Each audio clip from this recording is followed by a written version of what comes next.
Alors, l'actualité hors du Sénégal nous mène au Kenya. 6 personnes tuées ce mercredi dans plusieurs villes du pays anti-gouvernementales.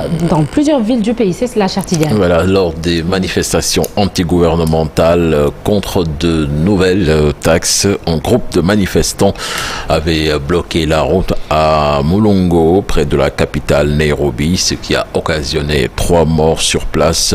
Les autres victimes ont perdu la vie entre Kitengela et Mali, selon une source policière.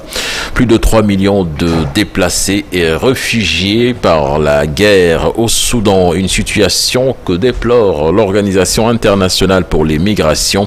Le nombre de personnes ayant fui à l'étranger des combats avoisine les 724 000, tandis que celui des déplacés, selon l'ONU, dépasse les 2,4 millions. L'Égypte et le Tchad sont les pays qui ont reçu le plus grand nombre de personnes fuyant les violences au Soudan. Direction la Russie à présent, avec une frappe nocturne sur Kiev qui a fait au moins un mort et plusieurs blessés, a rapporté ce jeudi le maire au cours de la 3e nuit d'attaque sur la capitale ukrainienne. Les unités ukrainiennes donc chargées de la défense anti-aérienne repoussées hier pour la 3e nuit consécutive. Donc une attaque de drone lancée contre Kiev alors que les services d'urgence enquêtaient sur la chute de débris et des explosions entendues sur 3 quartiers de la capitale, ont annoncé donc des responsables. Direction la France, avec un dispositif de sécurité exceptionnel déployé pour le 14 juillet.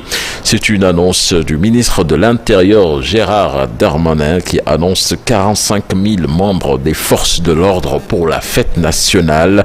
Paris, en effet, craint de voir les traditionnels débordements être amplifiés par les émeutes urbaines qui ont émaillé le pays suite à la mort de Naël, tué par un policier le 27 juin dernier.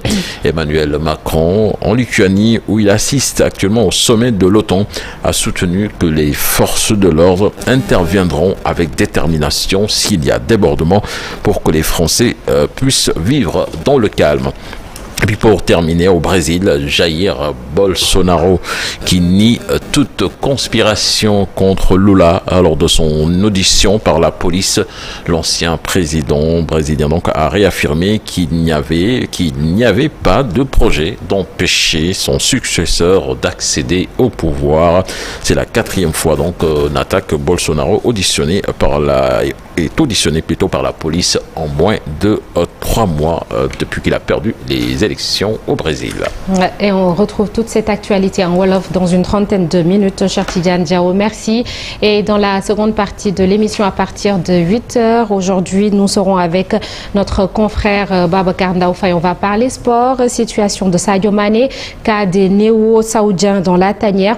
Ce sera tout à l'heure donc. Et puis notre invité ce jeudi, Mbacké Seck, président association Code Écologie, conseil des organisations pour le développement durable et l'écologie. Interview à suivre aux alentours de 8h45. Tout de suite, la revue des journaux parue ce matin.